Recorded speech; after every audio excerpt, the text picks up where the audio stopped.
increased here, and I have a follow-up to my under $5 haul video. So I'm going to show you a project to make with these pre-finished note cards from Michaels. These came out to 50 cents, and then this $2 stamp set for Michaels. And I'm also going to use some other stuff from my stash, just to show you how you can take these kinds of store-bought cards and make them your own really quickly with some stamps and just some basic embellishments. So first I got to get everything out of these plastic packages.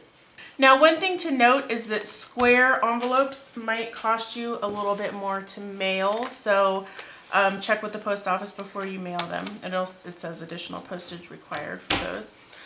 We don't need these envelopes right this second, so I'm going to set those aside.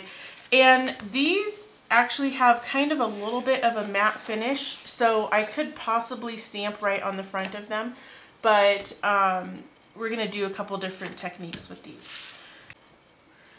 So I tried to stamp on this card and it didn't come out exactly how I wanted it to, because this has a little bit of a finish to the paper so that the ink is not sticking to it.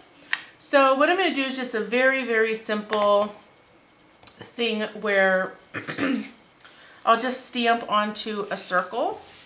I'll stamp my sentiment onto a circle. And I'm going to use that same Stephanie Bernard pad. So I really like this black dye ink. It works really, really well.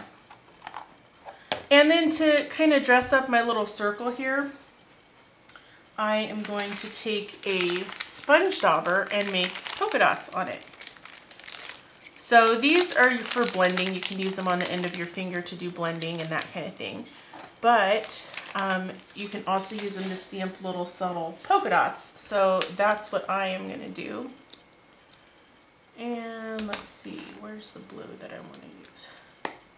So I have this kind of midnight blue color here. Oh, this one's actually, is this a purple? Okay, so I'm just going to put a scrap of paper here underneath so that I can do my little polka dots without worrying about messing up my little mat here. Okay, and then I can kind of blend on the edges a little.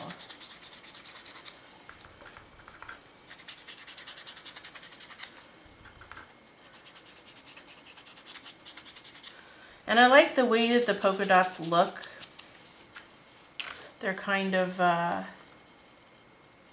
like soft.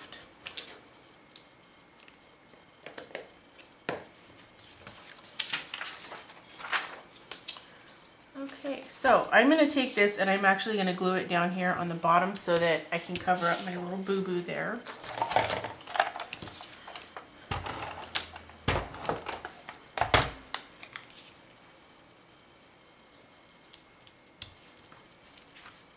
And then where it overhangs, I'm just going to open the card up and cut that off.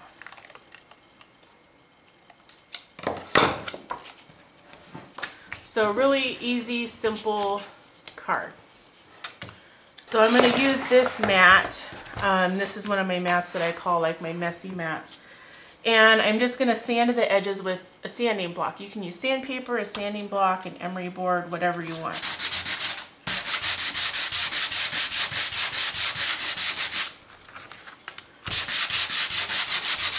We have this new stuff at Clear Snap called Color Box Blends. So these are really cool. They're like a shoe polish type applicator, and this little cap goes on really tight so it'll keep the ink wet. This holds 10 times the ink of your regular ink pad, and this has our Color Box Crafters ink inside from Clear Snap. So when you press down on this little pad here, there's like a little red thing inside. It presses in and that releases the ink. So I'm just going to kind of start pressing down to start releasing the ink. And you can see the ink is starting to come out. Okay, so I'm just using the blends here to blend around the edges of this card on all of the areas where I sanded, and so the ink is going to soak in. Now the crafter's ink is a pigment ink, so it will need to be heat set in order to be permanent. And I'm just going to use another pigment ink here to stamp my sentiment onto a circle, and again I'll heat set that because it's a pigment ink.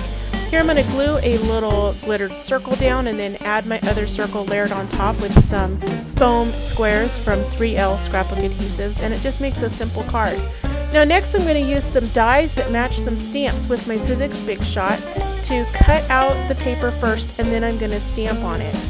And these die cut really easy. They're really simple to use. Unfortunately, my camera did not record the rest of my video. That doesn't normally happen, so I don't have the actual steps after this to show you, but I basically stamped on those die cuts with the matching stamps and then arranged them on the cards in really simple ways to make a great fast card set for only 50 cents. I hope you will join me on our next Under 5 challenge, where we go and take only $5 or less to the craft store and see what we can get and what we can make.